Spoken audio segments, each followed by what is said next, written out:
It's weird to me how Lucasfilm kind of forgot about Boba Fett kind of entirely, because after the book of Boba Fett, we've not heard mostly anything about Boba, especially thinking now that the Bad Batch is gone, done with, the series has ended, and we saw even Omega as an adult. We don't get anything about Boba Fett, knowing that there is another clone of Jango out there, and both of them haven't even mentioned each other yet in canon, in Star Wars, whatever you want to call it. So the question must be posed, has Omega, at this point that we see her in the finale, has she ever encountered or met Boba Fett? So here's the thing that you need to understand right immediately, is that when we see Omega depart in the finale and Hunter is waiting for her there, this isn't to say that Omega has been sequestered the moment they landed on Pabu up until the last moment. By the conversations they have, it doesn't really seem like she has been 100% on Pabu, never left ever until this moment when she grabs a ship and goes to fight for the rebellion, become a pilot for them, and go up against the Empire. A noble goal, to say the least. However, she will eventually, I think, find out that she has a brother or a twin, depending on what you want to call it, because the DNA is 100% Jango's on both accounts, on both the Alpha, which is Boba, of course, and Omega. So they can be considered twins, of course, but let's just say brother and sister for the sake of it. She will find out that she has a brother that is a bounty hunter, and that occasionally he works for the Empire, and for the worst and the worst, Darth Vader. He is a bounty hunter for hire, and the Empire does occasionally want bounty hunters to do the dirty work. As we see even in the Bad Batch, Omega knows this pretty well, that it was Cad Bane who was hired to work for the Empire to actually go grab Force-sensitive children. So imagine her bafflement when she finds out that she has a twin out there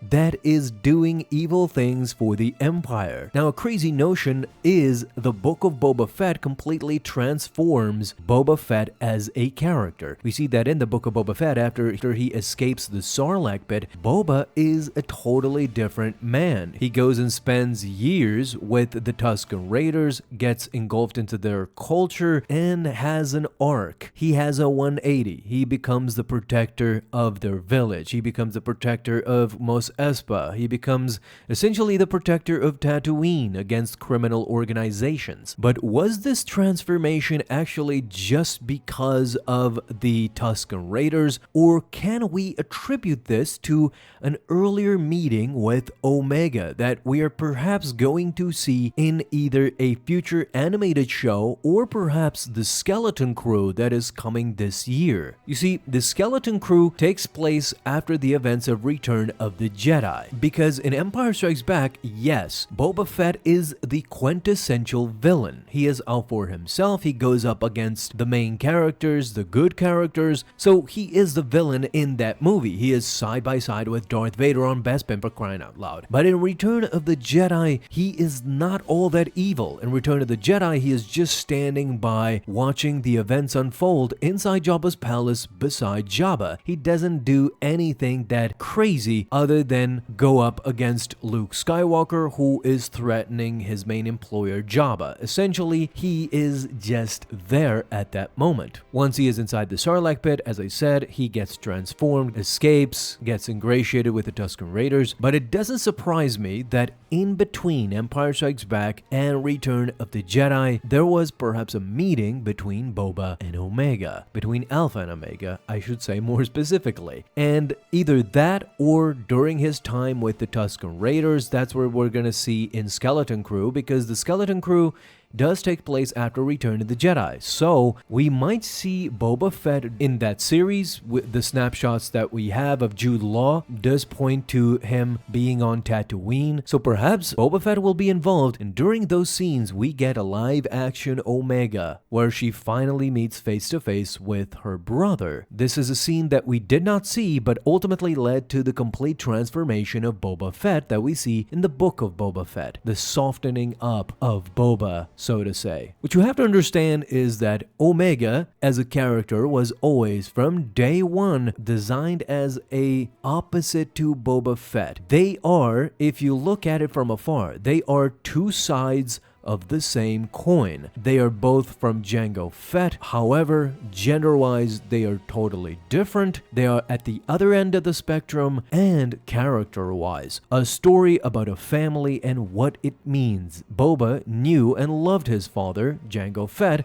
just as Omega now grew to love Hunter and the Bad Batch. But just like Jango Fett, they won't be around forever. Boba was left alone, and now Omega, it seems, in her pursuit to fight for the rebellion, she is leaving Hunter behind, literally. So one day, once the fight is over, Omega will be kind of directionless. She has no more fight to give. Faced with a choice, now she needs to understand who she was and who will she be. And in her pursuit of the past, this is when she will come into direct contact or perhaps even conflict with Boba Fett at some point. It's either after the events of the Bad Batch finale, during the rebellion, during the Galactic Civil War, or afterwards after Return of the Jedi. What's even crazy, of course, is that Boba Fett dons the armor, so at first they perhaps won't even know that they are siblings. But this is a perfect storyline, especially for Dave Filoni, who likes to toy with these particular family stories, that a sibling rivalry would be a great story arc for these two. I mean, heck, if you think about it, Omega knows Fennec Shand by this point. Fennec Shand even sent